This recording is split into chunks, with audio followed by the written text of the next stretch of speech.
ఓం జై శ్రీరామ్. ప్రారంభంలోనే వినయశీలుడు గురువుగారండి. బుద్ధుడు నాస్తికుడా ఆస్తికుడా అనే విషయం మనం పూర్తిగా తెలుసుకుంటే బాగుంటుంది అనిపిస్తుంది. దయచేసి వివరిస్తారా అని అడిగాడు. మరలా బాగా ఆలోచించారంటే మీరంతా ఒక ధర్మ సూక్ష్మం అర్థమవుతుంది. సత్యనిష్ఠుడు గౌతమ బుద్ధుని బాగా మనం గమనిస్తే ఆయన బోధనలు కానీ, ఆయన ఉపన్యాసాలు కానీ, ఆయన ఎంచుకున్న మార్గం కానీ దైవానికి ఎటువంటి పరిస్థితుల్లోనూ వ్యతిరేకమైంది కాదు. ఎందుకు ఆ రోజుల్లో అలా దైవం పేరు చెప్పలేదు, విగ్రహారాధన వద్దన్నాడంటే, ఇప్పుడు ఉన్నటువంటి జ్ఞానులు పండితులు వాళ్ళందరూ కూడా దేవుని పేరు మీద ఒక దోపిడీ వ్యవస్థను ఏర్పాటు చేసుకున్నారని చరిత్ర చెబుతూ ఉంది. చరిత్రకారులు కూడా రాశారు ఈ విధంగా. హిందూ ధర్మం అనే పేరు చెప్పి పేదవారి మొదలు రాజుల వరకు అన్ని కులాల వారి దగ్గర ఈ కర్మకాండకు చిన్న చిన్న విషయాలకు అనేక రకాల కర్మకాండాలు చేయించి వాటి పేరుతో అనేక విధాలైన లాభాలు పొందుతూ ఉండారు.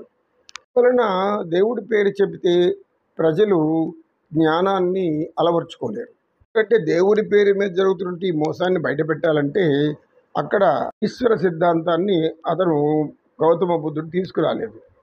చెప్పింది ఒకటే, ప్రజలను చైతన్యం చేయడానికి మీ అతి కోరికలు జయించండి. అతి కోరికలు అనేటివే దుఃఖానికి మూల కారణం. కోరికలు అనేటి అవసరాలు తీరేంత వరకే కానీ ఆత్మల స్వర్గానికి పోవాలి, నరకానికి పోకూడదు. అనేక మూఢ విశ్వాసాల మీద, మూఢనమ్మకాల మీద ప్రచారం చేసి ఉన్నారు కనుక మీ దుఃఖాలన్నిటికీ మూల కారణం ఇదే. ప్రజలందరూ మానసికంగా చైతన్యులు కండి, మానసికంగా బలవంతులు కండి. ఆరోగ్యం మీ చేతుల్లో ఉంది, మనశ్శాంతి మీ చేతుల్లోనే ఉంది. మనశ్శాంతిని జయించాలి అంటే, మనశ్శాంతిని కలిగి ఉండాలి అంటే ప్రవర్తనలో మార్పు రావాలి. ప్రవర్తనలో మార్పు అంటే ఏంటి? ఇప్పుడున్న ఈ జీవన విధానం నమ్మి మోసపోతున్నారు. ఆ జీవన విధానంలో మీరు అజ్ఞానంలో పడి జ్ఞానం అనేది శూన్యమైపోయి మీలో అలాంటి పరిస్థితులు తీసుకొచ్చింది ఆనాటి మూఢనమ్మకాలు, మూఢ విశ్వాసాలు. కాబట్టి ఇవన్నిటిని కూడా విడిచిపెట్టి జ్ఞాన మార్గంలో పయనించండి. జ్ఞానం తెలుసుకున్నారంటే, ఏది సత్యమో తెలిస్తే మీరు ఎవరి దగ్గర మోసపోరు. సత్యం తెలియనంత వరకు మోసపోతూనే ఉంటారు ఎవరైనా సరే.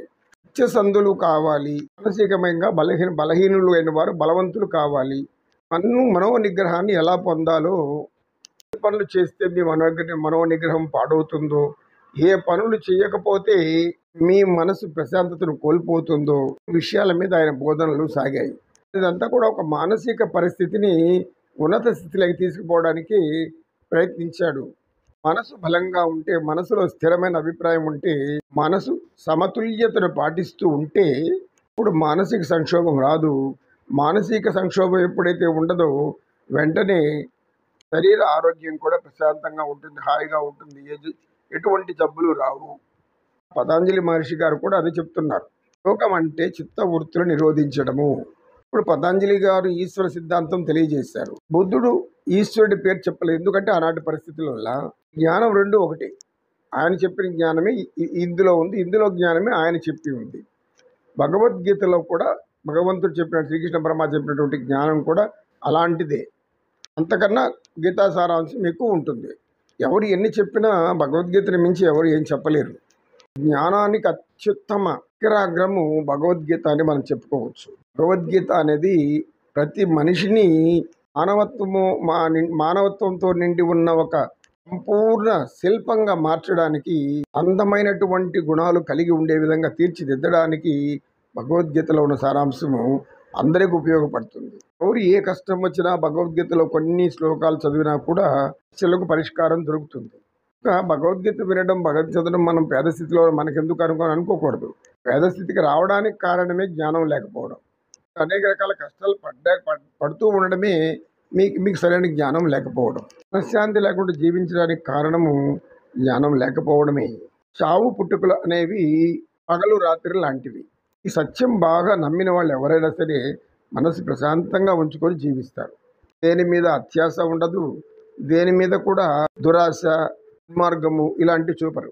ఎవరైతే అది దుర్మార్గంగా దుష్ట పనులు చేసుకుంటూ ధన సంపాదన జీవితంగా గడపాలనుకుంటున్నారో వాళ్ళు మనశ్శాంతితో ఉండరు.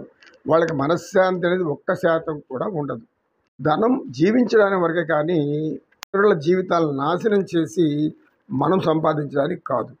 ఇలాంటి బోధనలన్నీ బుద్ధుడు ఆ రోజుల్లో బోధించాడు.